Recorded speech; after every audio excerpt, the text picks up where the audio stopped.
bahwa masalah-masalah di daerah bawa masalah-masalah di daerah ke Senayan, kita akan bantu solusinya, kita bantu jalan keluarnya. Disitulah sejatinya peran DPD RI sebagai wakil daerah, yaitu dengan memberi manfaat kepada daerah.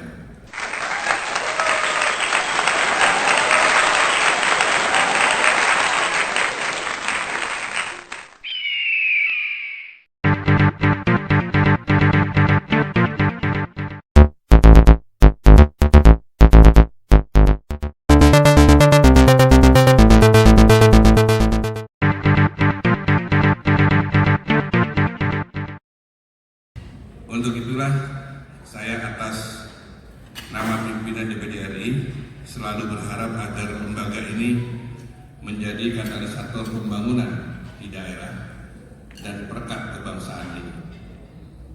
Wajah Indonesia adalah wajah 34 provinsi kita. Jika daerah maju dan berdaya saing, maka Indonesia juga akan maju dan berdaya saing.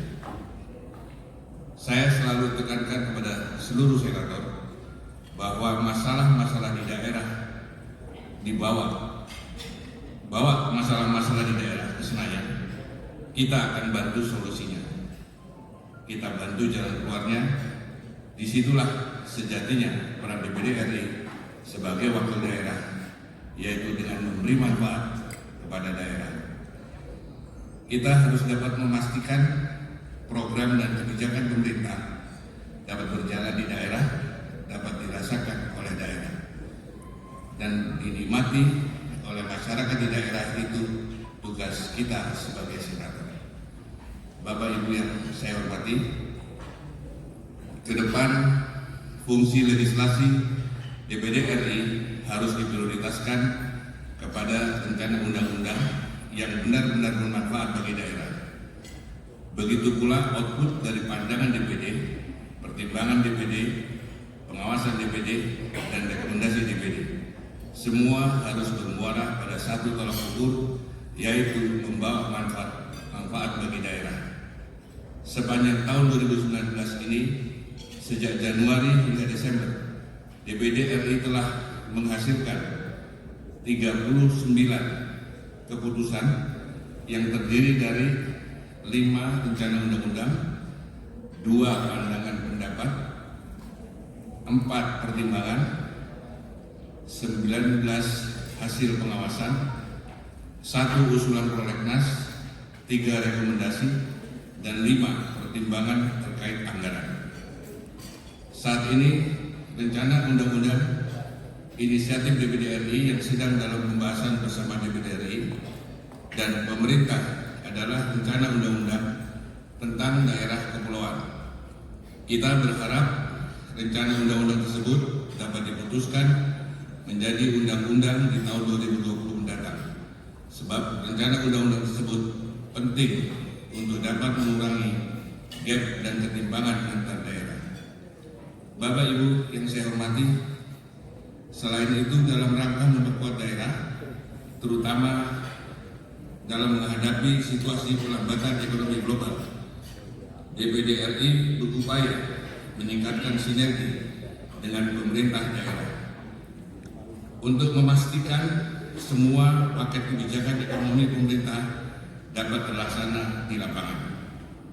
DPD RI juga menjalin kerjasama dengan beberapa lembaga lainnya, salah satunya dengan Kamar Dagang dan Industri atau Kadin, dengan ruang lingkup asistensi, supervisi, fasilitasi, dan mediasi terhadap para pelaku usaha di daerah agar dapat merasakan manfaat kebijakan-kebijakan ekonomi yang diluncurkan pemerintah.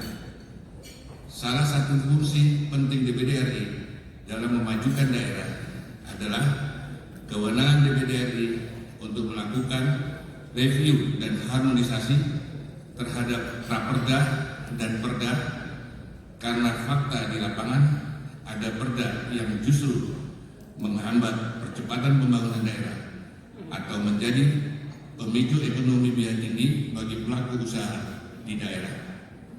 Perizinan yang seharusnya sederhana dan cepat menjadi lebih sulit dan lama karena adanya aturan-aturan tambahan melalui Perda ini yang harus kita review. Akhir kata, saya berharap semua pimpinan alat kelengkapan DPD RI mampu bekerja optimal sesuai dengan amanat dan tujuan lahirnya DPD RI dengan spirit untuk memajukan daerah. Demikian beberapa perkembangan dan catatan yang perlu saya sampaikan dalam pertemuan ini. Terima kasih. Wabillahi taufiq wal hidayah. Wassalamualaikum warahmatullahi wabarakatuh. Terima kasih Bapak. Izin perkenan untuk tetap